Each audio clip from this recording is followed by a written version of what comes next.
bill, placing media literacy duties on Ofcom. But the removal of media literacy provisions from this bill, the risk is it not being viewed as a priority area of the work of Ofcom or future governments. Meta have said that they would prefer to have clear media literacy duties on the face of the bill, as this provides clarity. So without regulatory obligations, there's a risk that this important area of work for the regulator will not have the teeth it needs, because it does need to monitor as it will regulate in terms of where the gaps are. Because we do need to equip society, children, adults, so they can make a very knowledgeable and intelligent use of the internet, because we have focused on the harm it does. But I think a proper use of internet can have a very positive impact. And the previous debate that we had about misinformation and disinformation, I think highlighted the importance of media literacy.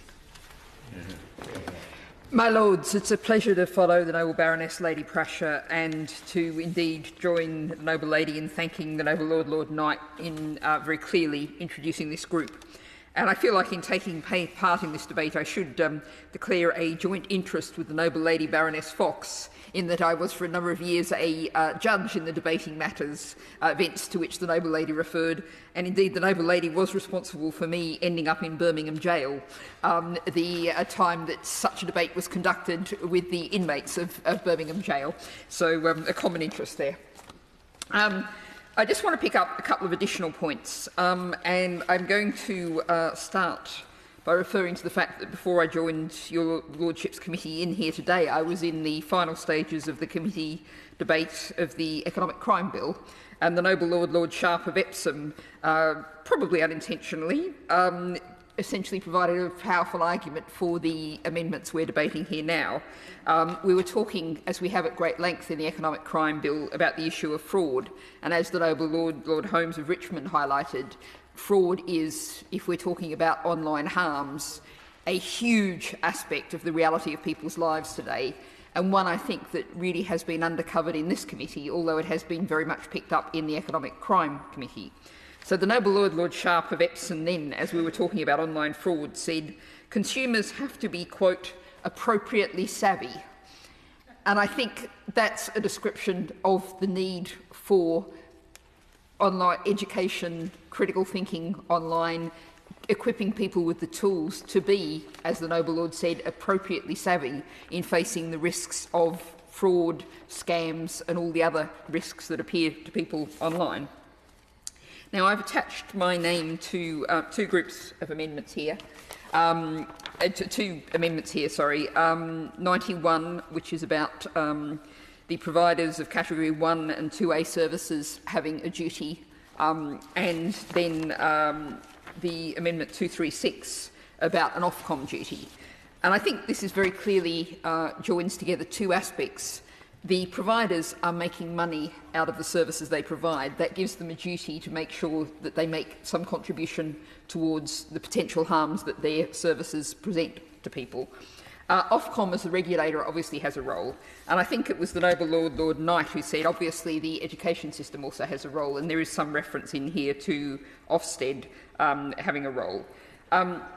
What we need is a cross-society, cross-systems approach, which is where I would also make the point that we really need to think outside the scope of this bill, but it's part of the whole package about how the education system works, because media literacy is not, I would suggest, a standalone thing that you can separate out from more broadly the issues of critical thinking. And we really need to think about an education system which has far too often forced schools in particular into getting pupils to learn a whole set of facts and regurgitate them and being rewarded for that fact. And we really need to think about how our education system prepares children for the modern online world. And I think there's a great deal we can learn from the example often cited but worth referring back to of Finland, which is by various tests has been ranked as the country in the world most resistant to fake news. And there, starting from age 7, there's a very clearly built-in questioning, scrutiny, challenge being encouraged among pupils. And that's something that I would say we need to transform our education system to achieve. But of course, there are many people who are using the internet now who are not part of our education system. This needs to be across our society, and focusing on Ofcom's responsibilities and the provider's responsibilities, I would say absolutely have to be on the face of this bill. My Lords, over the last decade, I've been in scores of schools, run dozens of workshops and spoken with literally thousands of children and young people. And a lot of what I pass off as my own wisdom in this chamber is indeed their wisdom. So I would like to make a couple of points, and I speak really from the perspective of children under the age of 18 with regards to these amendments, which I fully support. Media, or digital literacy as it's sometimes called, is not the same as e-safety. E-safety regimes